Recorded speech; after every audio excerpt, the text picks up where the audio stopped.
23 तारखेला बीडला सभा आहे। आपण यापूर्वी जसं जाहीर केलं की 23 तारखेच्या सभेमध्येच यापुढची रणनीती ठरणार आहे, पण तत्पूर्वी सरकारकडनं काही निरोप येत आहेत। आपल्याला काही लोक बोलत आहेत ज्यांची नावं जरी आपण सांगत नसले तरी तो निरोप काय आहे आणि यापुढची रणनीती कशी असणार आहे? निरोप नाही आहे, परंतु काल जो निर्णय अपेक्षित होता तो घेतला आहे, त्यात दुमत नाही। जे 4 शब्द तज्ज्ञांना कागदावरती लिहून घेतले होते त्यातले 2 आले, 2 राहिले, तर ते विसरून राहिले। त्याच्यात नाराजी असण्याची आवश्यकता नाही असं आमचं वैयक्तिक मत आहे आणि ते विसरून राहिले असतील, पण ते जे घ्यायला पाहिजे होते गेलं।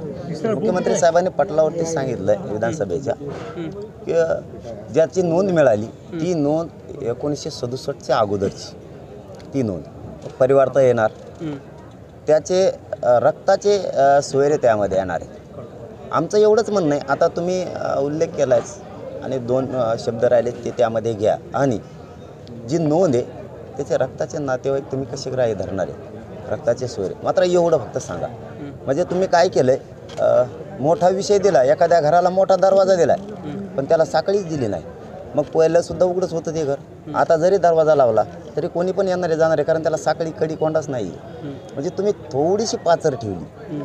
म्हणजे आम्ही एखादा निर्णय तुम्ही घोषणा केली, एखादा निर्णय घेतला म्हणजे आनंदाला तो हुरळून जाणारे नाही आहेत, कारण इथून पाठीमागचं असंच आम्हाला घडलेलं आहे। मराठा समाजाला 70 वर्षात विजय जवळ यायचा आणि हुलकणी द्यायचं, यावेळेस असं होणार नाही, कारण समाजाने खूपच घाम गाळला आहे। आता यावेळेस खूप कष्ट, खूप संघर्ष यावेळेस समाजाने केलेला आहे। त्यामुळं तुम्ही फक्त स्पष्ट करा, एवढंच आमचं म्हणणं आहे आता। म्हणजे समाजाचा मार्ग मोकळा होईल आणि सरकारचा पण मोकळा होईल, आणि मला वाटतं ते उद्या किंवा 23 100% करतील।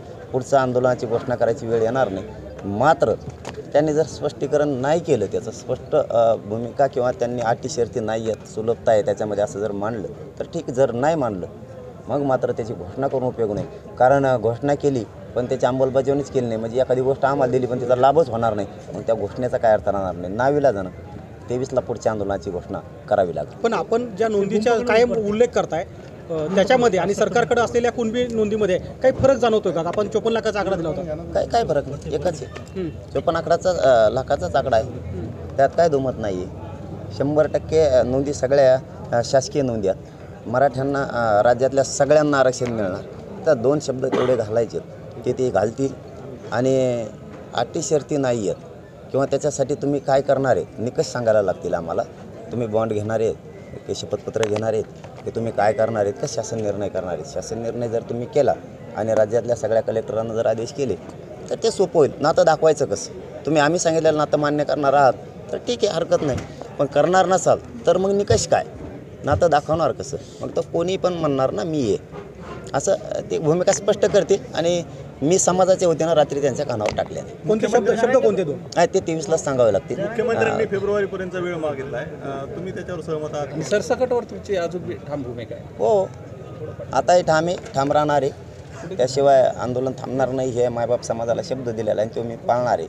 फेब्रुवारीचा वेळ जो मागितला आपला दुसरा प्रश्न ते क्युरिटी पिटिशनचा विषय, म्हणजे अहवाल आला पाहिजे राज्य मागासवर्ग आयोगाचा, त्याच्यासाठीचा तो विषय।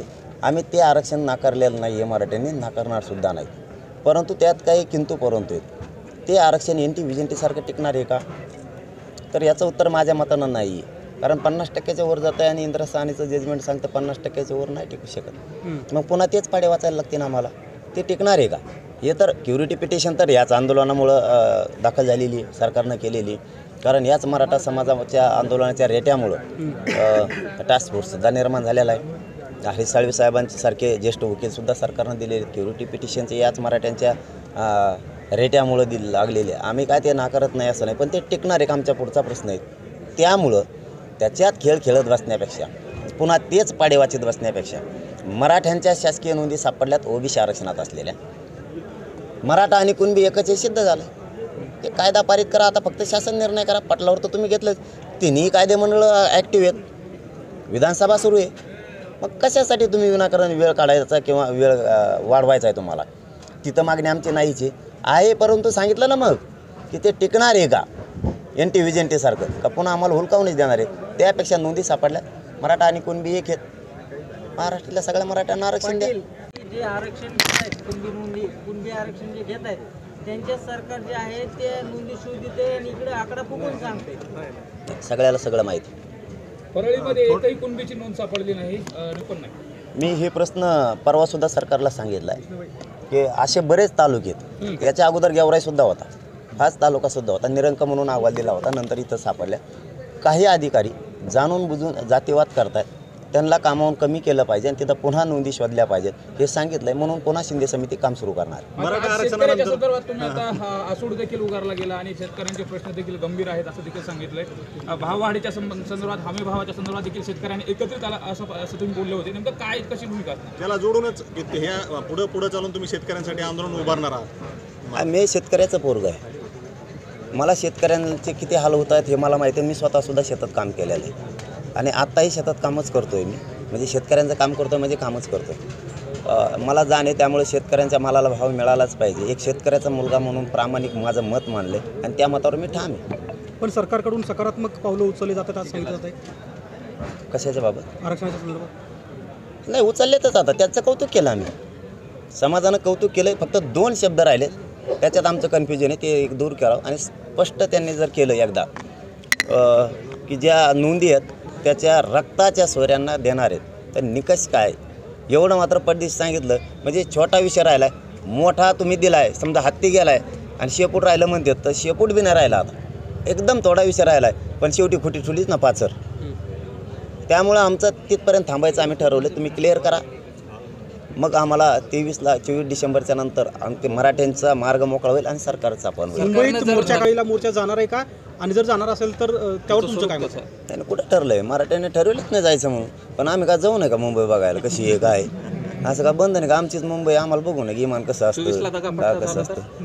नाही, आम्ही ठरवलं नाही, समाजाला जायचंच नाही आहे कुठंच. समाज ठरवणार आहे, पण का जाऊ नये बाबा मुंबईला? आम्ही सगळे दुनिया येते तिथं, आम्हाला का बघायचं नाही किती बघून येणार रे फिस्केटाच्या कंपन्या कशा असतात काय.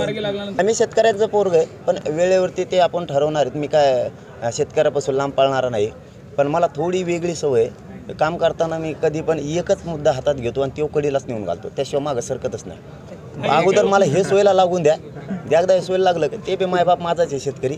मग का त्याच्यात समजा उतारलोच, अरे मग काय